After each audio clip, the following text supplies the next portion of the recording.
Dream class के channel पर आपका स्वागत है दोस्तों। जैसे पिछले वीडियोस में मैंने आपको दिखाया एमएस वर्ड का जो होम मेनू था, उसमें हमने बहुत सारा टॉपिक सीखा, जैसे असेंडिंग डिसेंडिंग कैसे करना है, या फिर फाइंड रिप्लेस कैसे करना है, या लाइन स्पेसिंग या बॉर्डर शेडिंग कैसे करना है।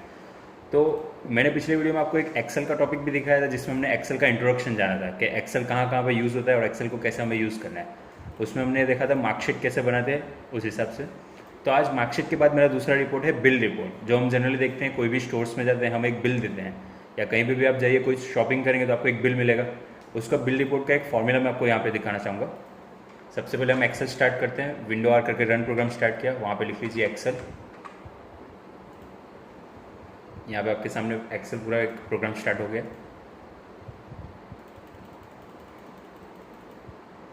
अब सबसे पहले जैसे मैंने आपको दिखाया था कि हमें कोई भी अगर एक्सेल में कोई हेडिंग चाहिए, ये जैसे हमने इसको सिलेक्ट कर दिया यहाँ पे, और आपको क्या करना रहेगा, मर्ज इन सेंटर। लेकिन कभी भी आप जब एक्सेल चालू करते हैं तो उसमें कोई भी अगर आप टेक्स्ट लिखेंगे तो वो टेक्स्ट का एलिमेंट लेफ्ट साइड रहता है, और जो नंबर लिखेंगे वो नंबर राइट साइड रहता है। तो उसके लिए आपको क्या करना है, ए एंड 1 के बीच में एक बॉक्स दिया हुआ है जो पूरा शीट को सिलेक्ट करता है, मतलब हर एक सेल को एक साथ सिलेक्ट कर देता है। आपको यहाँ से सेंटर एलिमेंट कर देना है। यहाँ पे सिलेक्ट करने के बाद आपको यहाँ पे सेंटर एलिमेंट कर दिया, मिडल, क्योंकि एक्सेल में एलिमेंट 6 आते हैं और जबकि एमएस वर्ड में सिर्फ 4 होते हैं। तो यहाँ पे अभी आप कुछ भी लिखेंगे, टेक्स्ट लिखिए या नंबर्स लिखिए, वो सेंटर में रहेगा। अब जैसे मैंने यहाँ पे बिल रिपोर्ट के लिए सिलेक्ट किया, उसको हम करेंगे मर्ज इन सेंटर। तो मर्ज इन सेंटर का यूज़ क्या है कि जो आपकी अलग अलग सेल है उसको एक मेन मर्ज करने के लिए, एक हेडिंग बनाने के लिए मर्ज इन सेंटर पर क्लिक कीजिए। देखिए एक बड़ी सेल आपके सामने हो जाएगी। वहाँ पे आप डायरेक्ट हेडिंग लिख सकते हैं, जैसे मैं यहाँ पे लिख रहा हूँ बिल रिपोर्ट। अब ये लिखने के बाद कैसा होता है कि कभी कभी हम लिखने के बाद कर्सर वहीं पे रहता है, तो हम डायरेक्ट यहाँ से फ़ॉन्ट की साइज़ ट्राई करते हैं कि बड़ा करें, बट वो नहीं होता है। क्यों? क्योंकि ये आपका कर्सर अभी भी वहाँ पे हाईलाइट कर रहा है, मतलब टाइपिंग का वर्क अभी भी स्टार्ट है। उसके लिए आपको क्या, साइड पे क्लिक करके एक सिंगल क्लिक सिर्फ करना है, बाद में आप फ़ॉन्ट साइज़ बड़ी कीजिए तो ईजिली वो हो जाएगा। सेम एज इट इज़, जैसे हम एमएस वर्ड में भी देखते हैं कि कोई लिखने के बाद अगर आप फ़ॉन्ट साइज़ बढ़ाना चाहोगे तो वो सिलेक्ट नहीं होगा, तो वो नहीं करेगा। इसमें भी आपको सिलेक्शन कंपलसरी ज़रूरी है। तो बिल रिपोर्ट में हम यहाँ पे लिख देते हैं, तो सीरियल नंबर, डिटेल्स किस किस चीज़ को हम परचेस करेंगे, कितनी क्वांटिटी में करेंगे, उसकी प्राइस क्या होगी, उसकी टोटल प्राइस,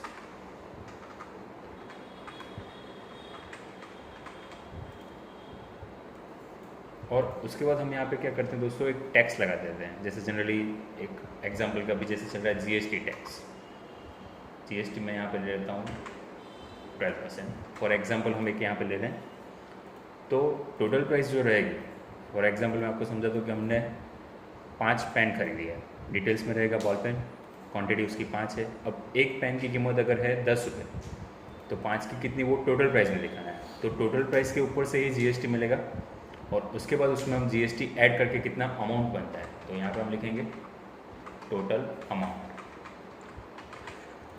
अब यहाँ पे देख रहे हैं आपके कॉलम के टेक्स्ट बाहर जा रहा है, तो जो भी कॉलम से जा रहा है उसके ऊपर क्लिक कीजिए, सिर्फ डबल क्लिक करेंगे वो डायरेक्ट उसकी लेंथ को सेट कर देगा। मतलब वो लेंथ कैसे सेट करता है, वो टेक्स्ट को देख के करता है। अगर टेक्स्ट छोटा है तो उसके हिसाब से लेंथ होगी। जैसे आप देख रहे हैं यहाँ पे प्राइस, अब मैं यहाँ पे डबल क्लिक करूँगा, उसकी लेंथ ऑटोमेटिकली उसने कम कर दी। तो नंबर में हम यहाँ पे एंट्री करते हैं।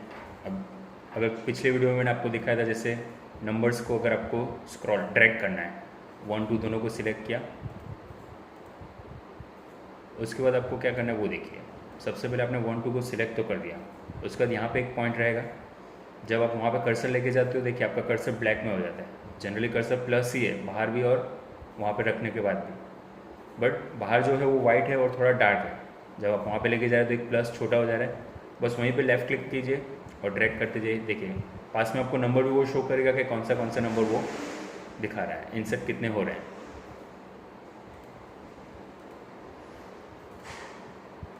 तो हमने यहाँ पे 5 नंबर की एंट्री की है। सबसे पहले यहाँ पे लिख लेते हैं, जैसे कि हमने बुक ली 15 बुक, एक बुक की कीमत हम रखते हैं 50। वैसे इससे हम लेते हैं पेन,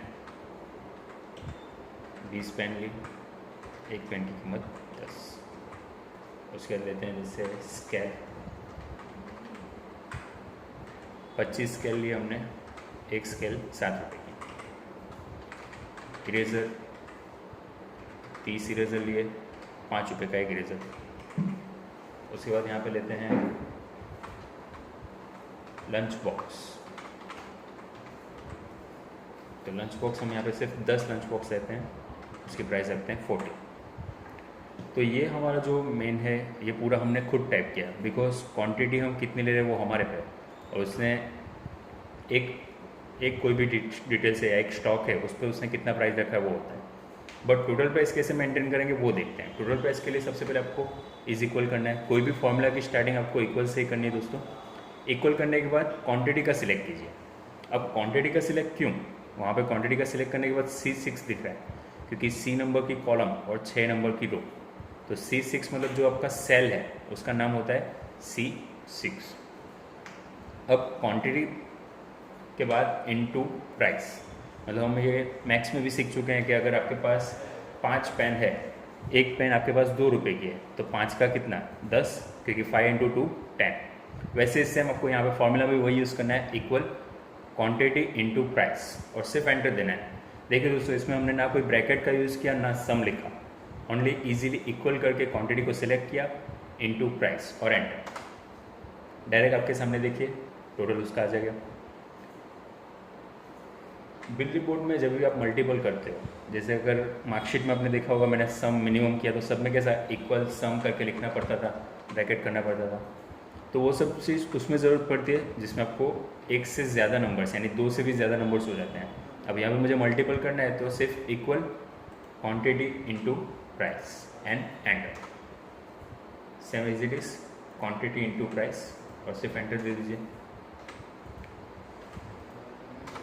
अब जब यहाँ पे आप कर्सर रखोगे, देखो यहाँ पे भी आपका डिजिट है, यहाँ पे भी डिजिट है, यहाँ पे भी डिजिट है, बट डिफरेंस आपको फॉर्मूला बार मालूम पड़ता है। वो कैसे, वो आपको दिखाता हूँ। जब आप 15 ये जो क्वांटिटी पे आपने कर्सर रखा है तो फॉर्मूला बार आपको शो क्या करेगा, ऑब्वियसली 15, क्योंकि वो आपने टाइप किया है, ना कि उसमें कोई फॉर्मूला फाइंड हुई है। एज इट इज़ बुक पे रखे तो भी वो लिखेगा बुक, प्राइस पे रखेंगे तो भी वो प्राइस को ही दिखाएगा। लेकिन जब आप टोटल प्राइस पे कर्सर रखते हो तो वहाँ पे वो 750 नहीं दिखा रहा है, वो आपको फॉर्मूला शो कर रहा है। फॉर्मूला शो मीन्स ये आपने फॉर्मूला लिखी है, उस पर से ये आंसर आया, equal C6 into D6। C6 मतलब क्वांटिटी और D6 मतलब प्राइस, तब आपको वो टोटल यहाँ पे मिलता है। अब यहाँ पे जब भी आप कुछ चेंज करोगे टोटल प्राइस ऑटोमेटिकली चेंज हो जाएगी। आपने क्वांटिटी या प्राइस चेंज की, टोटल प्राइस आपके पास चेंज हो जाएगी। तो इक्वल क्वांटिटी इंटू प्राइस और एंटर दे दीजिए, डायरेक्ट आपके पास टोटल प्राइस का आंसर आ जाएगा। अब बात आती है कि इस पर हम GST काउंट कैसे करें, यानी जैसे मेरा टोटल प्राइस 1000 है, उस पर मुझे GST काउंट करना है। तो इक्वल करके टोटल प्राइस का सिलेक्शन इनटू 12, क्योंकि आपका GST कितना है 12, लेकिन 12 के बाद आपको परसेंटेज का साइन देना है। मतलब कीबोर्ड से आप शिफ्ट के साथ 5 प्रेस कीजिए, वो परसेंटेज का साइन डायरेक्ट आ जाएगा। सिर्फ एंटर दीजिए, तो जो 1000 रुपये पे 12% गिनेंगे तो 120 वहाँ पे रहेगा।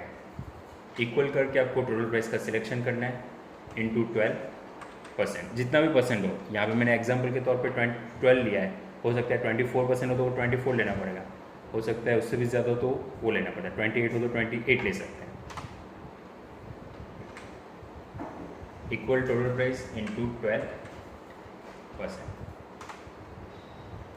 और अगर दोस्तों इसमें आप जैसे यहाँ से ड्रैग करते हो, जैसे हमने 1-2 में ड्रैग किया था, वैसे ये फॉर्मूला भी ड्रैग हो सकती है। तो ड्रैग से क्या होता है, वो आंसर सेम टू सेम वहाँ पे मिल जाएगा। मतलब फॉर्मूला वो क्या देखता है, जब आप ड्रैग करते हैं तब देखिए, जब आप यहाँ से आप ड्रैग करते हैं ये पॉइंट से, तो इसमें वो फॉर्मूला क्या शो करता है कि फॉर्मूला वो चेक करता है कि E6 यहाँ पे जब आपने लिया था वो E6 था, तो नीचे वो E6 नहीं रहेगा। क्यों? क्योंकि वहाँ पे नीचे रहेगा फिर E7, क्योंकि रो ऑलरेडी चेंज हो गई 6, 7, 8, 9 इस हिसाब से। लेकिन इसमें जो है आपकी कॉलम जो होती है E, वो फिक्स है। क्यों? क्योंकि आप GST किस पे से ले रहे हो, टोटल प्राइस पे से। मतलब हर एक में आप देखेंगे फॉर्मूला सिर्फ आपको नंबर चेंज कर रहा है, मतलब रो का नंबर ही चेंज हो रहा है। 8 के बाद नीचे 9 उस हिसाब से, और नीचे 10। मतलब जब आप ड्रैग करते हैं तो वो सिर्फ सामने की कॉलम जो हमारी ये कॉलम है उसको चेक करता है, और उसमें कौन सा रो यूज़ हो रहा है। तो नीचे 6 बाद 7, 8, 9, 10। तो वो डायरेक्ट आपको आंसर शो कर देता है। उसके बाद बात आती है टोटल अमाउंट की। तो टोटल अमाउंट में आपको क्या करना है, equal total price plus GST. अब इसमें भी हम सम ले सकते हैं, लेकिन एक एक को ही ऐड करना है, मतलब एक टोटल प्राइस और एक जीएसटी, तो वो प्लस का साइन इजी रहेगा, डायरेक्ट उसका टोटल मिल जाएगा। Equal total price plus GST, equal total price plus GST, equal total price plus GST. इसमें भी आप same as it is direct कर सकते हैं, लेकिन जितना दोस्तों आप खुद फॉर्मूला देखेंगे उससे आपको एक बेस्ट बेनिफिट है कि आपको फॉर्मूला याद भी रहेगी और उसकी प्रैक्टिस भी आपकी डबल होगी। तो ये बिल रिपोर्ट का एक आपने डेमो तो देख लिया, लेकिन कभी भी हम बिल भरते हैं तो ये सब चीज़ का एक साथ बिल भरेंगे, ना कि इसका अलग से, इसका अलग से, इसका अलग से, सबका अलग अलग तो नहीं भरेंगे। तो टोटल अमाउंट का एक मेन अमाउंट होता है जिसको हम कहते हैं ग्रॉस अमाउंट। अब यहाँ पे भी कॉलम आपको बड़ा करना है, सिर्फ डबल क्लिक कीजिए, वो साइज़ अपने हिसाब से सेट कर लेगा। ग्रॉस अमाउंट के बाद हम यहाँ पे डिस्काउंट की कॉलम ऐड करेंगे कि हमें उसमें कितना डिस्काउंट मिल रहा है। जैसे कि डिस्काउंट उसने हमको दिया 8%, और लास्ट में नेट अमाउंट, जो आपने अमाउंट पेड किया उसको। अब ग्रॉस अमाउंट में मैं इक्वल करके एक एक को प्लस भी कर सकता हूँ, या फिर जैसे हमने इक्वल सम देखा था, SUM सम ब्रैकेट में, जब मार्कशीट था मैंने ऐसे सिलेक्ट करवाया था, रो कॉलम को सिलेक्ट किया था, अब हम रो को सिलेक्ट करेंगे, यानी टोटल इसका डायरेक्ट मिलेगा 1 2 3 4 5, पाँचों पाँच जो है उनका टोटल। देखिए अब इक्वल सम G6 से लेके G10, मतलब इसमें हमारी रो चेंज हुई है, ब्रैकेट ओवर और एंड। तो ग्रोस अमाउंट टोटल डायरेक्ट आपका बन गया 2156 का।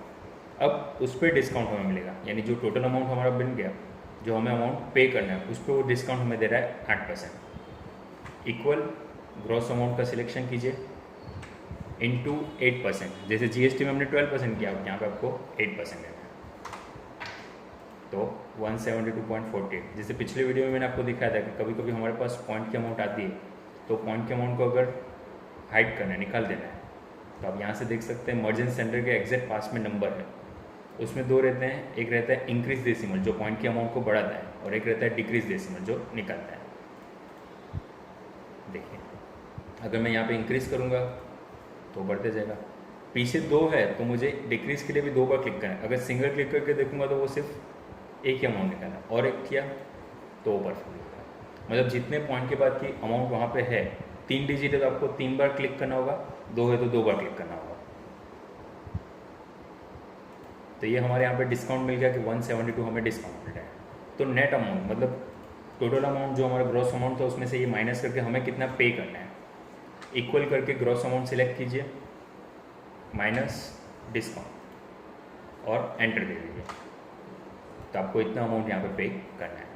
तो दोस्तों ये एक था बिल रिपोर्ट का डेमो। इसमें आप ऐसा भी कर सकते हो कि जीएसटी अगर आपने यहाँ पे ऐड नहीं किया है तो इन सब टोटल प्राइस का टोटल अमाउंट लीजिए इक्वल सम करके, जैसे हमने यहाँ पे लिया था, उसके बाद उस पर जीएसटी ऐड कीजिए, बाद में डिस्काउंट ऐड कीजिए और बाद में नेट अमाउंट ऐड कर सकते हैं। उसका भी आपको मैं यहाँ पे एक डेमो दिखा देता हूँ। जैसे मैं यहाँ पे लेता हूँ इक्वल सम ब्रैकेट में, टोटल प्राइस हमारी यही है, ब्रैकेट ओवर करेक्ट, तो वो डायरेक्ट वहाँ पे आपको मिल जाएगा। उस पर फिर सेम एज इट इज जैसे जीएसटी था तो यहाँ पे आप इक्वल करके जीएसटी ऐड कर सकते हैं। दोस्तों ये एक बिल रिपोर्ट का मेरा एक डेमो था। ऐसे बहुत ही नॉलेजेबल और बहुत ही सारे अच्छे वीडियोस देखने के लिए आप हमारे चैनल को लाइक कीजिए, कमेंट कीजिए और सब्सक्राइब करना ना भूलें दोस्तों। तो दोस्तों ये आपने देख लिया पूरा एक बिल रिपोर्ट। अब बिल रिपोर्ट का यूज़ हम कहाँ पे देख सकते हैं, कोई भी आप स्टोर में जाइए या कोई भी कहीं पे भी जाइए, जनरली आप बिल तो लेते ही हैं। पहले कैसा होता था कि बिल हमें हैंड टू हैंड मिल जाता है, जैसे कि मैंने बुक खरीदी तो वो लिख के देगा बुक इतनी क्वांटिटी इतनी प्राइस। अब उसमें दोस्तों टोटल प्राइस कैसा होता था, वो कैलसी पे काउंट करेगा, या ज़्यादातर ह्यूमंस क्या करते हैं डायरेक्ट माइंड में काउंट करते हैं। उसमें मिस्टेक क्या हो जाती है, कभी कभी प्लस माइनस लिख देते हैं तो वापस उसको कट करके वापस उसमें चेंज। मतलब कंप्यूटर एक ऐसा है कि आपका पूरा, एक तो ह्यूमन का टाइम ज़्यादा वेस्ट नहीं हो रहा है, क्योंकि आपने जनरली कैसा होता है कोई भी शॉपकीपर के पास जो डिटेल्स होती है वो फिक्स होती है। अब आप उसमें से कौन सी परचेस करो वो उसी में क्वांटिटी लिखता है, उसी में वो प्राइस लिखता है और उसी का टोटल प्राइस डायरेक्ट करता है। अब टोटल प्राइस में हमें यहाँ पे टोटल गलत नहीं मिलेगा, क्यों? क्योंकि हमने यहाँ पे अमाउंट जो भी डाली है उसी का वो टोटल देगा। अगर हमने ही अमाउंट गलत डाली तो ऑब्वियसली वो टोटल गलत दिखेगा, और अगर हमने अमाउंट सही डाली तो वो अच्छे से टोटल दिखेगा। तो जनरली कंप्यूटर कैसा है कि एक तो हमारा टाइम कंज्यूमिंग जो हो रहा था, टाइम हमारा सेव कर रहा है। सेकंड थिंग, डेटा स्टोर रहेगा। जैसे मैं यहाँ पे बिल रिपोर्ट बना दिया और यहाँ पे मैं सपोज तारीख भी अगर लिख देता हूँ तो वो डेट फिक्स रहेगी, तो वो डेट के हिसाब से मेरी फाइल सेव रहेगी। तो आगे जाके भले वो 6 महीने बाद भी कस्टमर आता है और बोलता है मेरा ये बिल में प्रॉब्लम है, तो मैं देख सकता हूँ कि मेरे पास डेटा स्टोर है, तो इजीली मैं उसको दिखा सकता हूँ। एक तो टाइम सेव है, डेटा स्टोर अच्छे से रहेगा, और टोटल जो आपका मिलेगा यानी कैलसी से भी एक परफेक्टली एक स्मार्ट वर्क कर सकते हैं हम, जिसपे कंप्यूटर ज़्यादा इसी के लिए यूज़ होता है। एक कैलकुलेटर हो या कंप्यूटर हो या मोबाइल में हम जो कैलकुलेटर देखते हैं कि ह्यूमन अगर कुछ गलती करे तो वो जो मशीन होती है वो अच्छे से हमें तुरंत आंसर दे सकती है। धन्यवाद दोस्तों।